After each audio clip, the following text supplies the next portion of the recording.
akhirnya kedua-dua ini dia akan belajar daripada kaedah pendekatan kedua-dua ini. Sabah respects the different paths Sarawak has taken on oil and gas resources, but believes collaboration with Petronas is in the state's best interest, says Sabah and Sarawak Affairs Minister Mustafa Sakmud. In an exclusive interview with FMT, Mustafa acknowledged that the two East Malaysian states have adopted vastly different approaches to the matter. In December 2021, Sabah, led by Chief Minister Haji G. Noor, entered into a commercial collaboration agreement with the National Oil Company to develop its oil and gas resources. Mungkin Sarawak dia ada pemikiran di sini, pendekatan dia sendiri. Itu pun kita kena hormati juga. Sabah kita ada pendekatan yang agak subtle, lembut dan untuk kepentingan bersama. Jadi saya pikir kedua-dua pendekatan ini kita kena hormati. Sarawak, pendekatan Sarawak pun kita perlu hormati juga. Mereka melihat mungkin mereka ada kapasiti itu. Sabah, kita sedang membina kapasiti itu.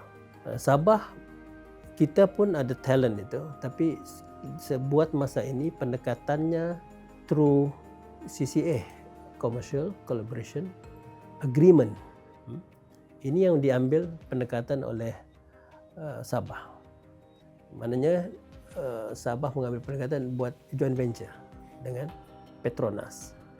Mungkin dari sudut itu, dari segi revenue stream itu memang dia gradually.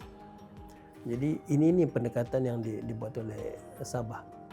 In February, Sarawak filed a petition challenging the constitutional validity and applicability of three federal laws to the state: the Petroleum Development Act 1974, the Continental Shelf Act 1966, and Petroleum Mining Act 1966. Mustafa hailed both Petronas and the Sarawak government for turning to the courts for a resolution, saying it was a positive development.